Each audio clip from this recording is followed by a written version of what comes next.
Bienvenidos a su programa Bitácora Mexicana, este espacio de absoluta libertad de expresión, de debate y de reflexión de la televisión pública. Su amigo Porfirio Muñoz Ledo.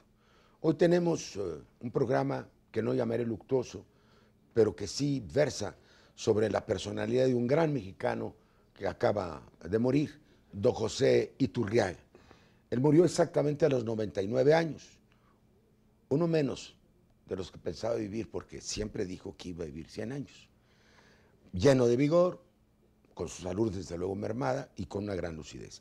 Él fue un historiador, él fue un precursor de la sociología mexicana, fue un curioso y un investigador de todo lo que tenía que ver con México, sus sabores, sus leyendas, sus costumbres, la evolución del pueblo mexicano. Fue un juarista empedernido y se le conoce, recientemente se le ha reconocido que fue el precursor de lo que llamamos ahora el centro histórico de la Ciudad de México. Tenía una pasión por cada uno de los rincones, los visitaba como si fueran el patio de su casa, nos llevaba a decirnos: aquí hubo esto, aquí pasó esto, allá pasó y esto. Era un hombre que nosotros llamamos el primero de los mexicanólogos. Esto es una ciencia que él inventó, que es el conocimiento global de todo lo que tiene que ver con el país. Yo voy a presentar primero a su hijo, a José N. Iturriaga.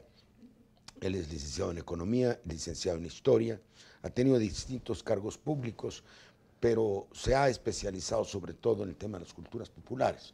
Él fue director de Culturas Populares, ha escrito varios libros sobre gastronomía, el erotismo en la cocina mexicana, uno que tengo por ahí, se llama Sexo y Sangre, que está sacado de los códices, sí, indígenas, y de los códices y de los relatos de los conquistadores.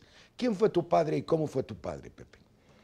Yo diría que fue un sabio al estilo renacentista, repitiendo lo que hace poco dije en el homenaje en Bellas Artes. Ciertamente, no había rama de las humanidades que le fuera ajena. Dominaba muy a fondo filosofía, historia, sociología, antropología, economía. Y bueno, conforme profundizamos en cada una de estas ramas, era impresionante ver que no era un barniz general, no, era verdaderamente un especialista en cada uno de estos temas. Con minucia, con una precisión asombrosa. Con una característica, dos más bien. Por un lado, una memoria extraordinaria. Eso sí. Pero no era un banco de datos. Sabía digerir su información y toda esa memoria la manejaba y la reflexionaba. Con y por una eso fue inmensa amenidad. También dijiste que era extremadamente jovial. Bueno, sí, muy concretamente con un buen humor extraordinario. Los sabios, los intelectuales, se toman muy en serio y son muy solemnes. Mi papá era la antítesis de eso. Y era un gran narrador. ¿Te acuerdas cómo contaba un antecedente, un dato de la historia, como si él lo hubiera vivido? Ah, sí. Y decía, ¿te acuerdas? Sí, era un 4 de octubre. Por cierto, era martes. Sí, eran como las 7 de la noche. Llovía ligeramente, sí, traía un zapato un poco sucio. Entonces parecía que había estado ahí. Sí. Y cuando narraba una controversia histórica, un debate, parecía que estaba en la polémica, era más vivo que seguramente cuando se dio en su tiempo. Que los polemistas, sí es cierto. Además de los elementos graciosos de él, es que en su infancia esa memoria privilegiada, entre otras cosas, la utilizó para aprenderse de memoria el santoral. Ah, claro. Entonces jugaba mucho con eso. Sí, era el día de San Muñoz Pedro. Ledo, Porfirio, usted es del 17 de abril, ¿verdad? Y entonces la gente se impresionaba mucho porque todos los santos se lo sabían. Era una parte de su juego. Era muy juguetón, pero con una profundidad. Calaba hondo. Pensando, calaba muy hondo. Por eso tuvo tantos alumnos extraescolares, claro, y de los más brillantes tú mismo. Muchas gracias. Quiero presentar, ya ha estado en este programa, un mexicano muy distinguido, Rodolfo Echeverría Ruiz. Él es licenciado en Derecho de la UNAM, ha sido en 3 ocasiones diputado federal, tiene una larga carrera política, subsecretario del Trabajo, subsecretario de Gobernación, embajador de México en España, en Cuba, secretario general del PRI. Y él fue, a propósito de los alumnos extraescolares, quizá fue el alumno más joven que entonces yo le conocí a don Pepe. Sí, te conocí en alguna conferencia, pero eras muy jovencito y fuiste muy cercano a él. Y como tu vocación es, no le diré 100%, pero esencialmente política, te voy a preguntar, don Pepe y la política, ¿cuál es su relación con la política? Mira, qué bueno que lo dices. Y yo creo que a Iturriaga hay que recordarlo no funerariamente, sino con alegría, porque era un hombre lleno de vida, de ideas. Un roble, además. Un hombre hirviente de vida y un roble. Era un viejo muy fuerte, siempre fue un hombre muy fuerte física e intelectualmente. Y hay que recordarlo con alegría. Yo creo que la política para él, y casi voy a repetir una de sus fórmulas más características, no era una misión, no era una comisión, sino una misión. Cuando alguien le dijo, bueno, ¿tiene usted algún cargo? Le decía, no, decía, no, yo no tengo comisión, tengo misión. Y su misión era realmente, yo creo, asumida de la manera muy cabal y muy clara, de ir orientando a generaciones nuevas y sobre todo entrelazándolas con las entreverándolas. generaciones anteriores. Exactamente. Yo conocí en la casa de los Iturriaga a Octavio Paz y conocí ahí a Muñoz Ledo y conocí ahí a Carlos Fuentes y conocí ahí al poeta León Felipe y conocí a gentes más jóvenes que yo. En fin, él entrelazaba a las generaciones y se preocupaba por encontrar entre ellas siempre denominadores comunes. Lo que él creía lo mejor de México. Él era como un acarreador de generaciones, sí, en el sentido de que las quería transportar a través del conducto de la mexicanidad. Yo conocí al cineasta Gabriel Figueroa, conocí al ingeniero Barro Sierra, conocí a Vicente Lombardo Toledano, desayunando con él allí. Y muchísimos artistas ahí, por ejemplo, a María Félix, Ricardo Martínez y a Tamayo. Anguiano era como su hermano. Raúl era muy cercano, él era prácticamente de su generación. Chávez Morado. También. Don Pepe, claro, guanajuatense. Queridos amigos de él. Pero además él animaba las reuniones y se preocupaba porque asistieran a esas reuniones. De distintas generaciones. Exactamente. Gente de distintas generaciones y conectaba unos con otros y unos que parecían que eran de izquierda, otros que parecían que eran de derecha. Decía, lo importante es sentarse y hablar y entenderse.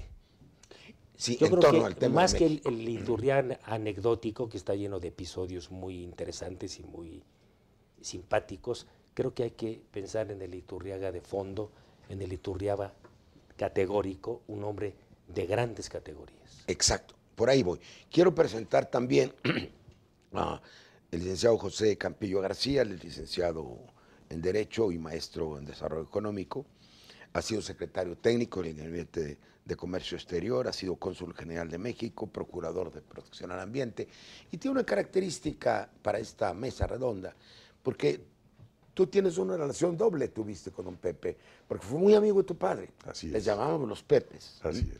Y además tú lo trataste ya también como un discípulo casi de la última generación. ¿Cuál es tu recuerdo desde tu generación? Mi relación fue muy temprana con él porque, además de haberlo conocido en la casa familiar, cuando él siente la necesidad de sacar la segunda edición de su obra, quizá la más trascendente, Estructura Social y Cultural, que el primer libro de sociología de este país. Me invita como investigador adjunto para sacar tú toda la trabajaste documentación. Y yo entro en 1970 con él, pero además viviendo en la intimidad de su despacho y de su casa. Cuando todavía estaba Me tocó mudar la biblioteca, 30,000 volúmenes, de Santa Catarina a Miguel Ángel de Quevedo. A Miguel Ángel. Sí. Además de muchas otras cosas, por ejemplo, empastar toda su colección de hemeroteca, por ejemplo, Todo el Día, toda la revista Siempre, la revista Hoy, Jueves, en fin, me metí a la intimidad de sus estudios. Periódicos antiguos y mapas. Él tenía una obsesión por los mapas. Tenía unos mapas maravillosos, unas litografías en las que mandaba amplificar. Esa todavía existe, las litografías de la Ciudad de México, para poder estudiar la fachada de cada una de las casas. Con razón. Cuando estaba planeando aquella gran reforma del centro histórico y su rescate. Entonces nos dimos a la tarea, y digo nos dimos porque yo era el que iba y llevaba papeles a la Hemeroteca Nacional, iba a la Biblioteca de la UNAM, a una bola de lugares, para conseguir la documentación que pudiera sacar esta segunda edición del libro. Entonces me tocó platicar con él muy profundamente, conocerlo desde su historia de chico, muy accidentada. Él lo abandonan su padre en Veracruz, y me platicaba cuando caminábamos por el centro, en la Alameda, un día casi con lágrimas en los ojos, se quedó viendo a una banca de la Alameda y dijo: mira, hijo, aquí vivimos mis hermanos y yo en la calle durante unos días después de que mi papá nos dejó. Lo que le da la idea de que fue un hombre que conoció la pobreza extrema, la gran necesidad, y comprendió esa pobreza, pero con la enorme inteligencia y memoria que tenía, logró hacer la síntesis de todo ese conocimiento. Para mi gusto es el hombre que mejor ha conocido México, pero además es el que mejor lo ha explicado. Esa es la sensación que tengo yo de él. Y fue un pontífice en el sentido etimológico de la palabra. Él sirvió de puente entre el presente y el pasado, y el presente y el futuro. El puente. Y el Hablamos puente generacional, lo que hablábamos hace rato. Y puente ¿no? histórico. Así es. Porque además su casa y todo lo que lo rodeaba era una especie... Yo me saltaría 3 siglos a lo que decía Pepe. Yo diría que más que un hombre del Renacimiento, fue un hombre de la Ilustración. Fue un enciclopedista. Yo le equipararía a esta tradición parisina de la enciclopedia, en donde las grandes salonistas, las salonières, se juntaban en una casa e invitaban a los hombres más prominentes de la cultura francesa. El salón. Diderot, Lambert, Rousseau, Voltaire. Y entonces ahí se estimulaban las ideas y el lenguaje en una depuración a un grado de excelencia. Eso pasaba alrededor de Pepe.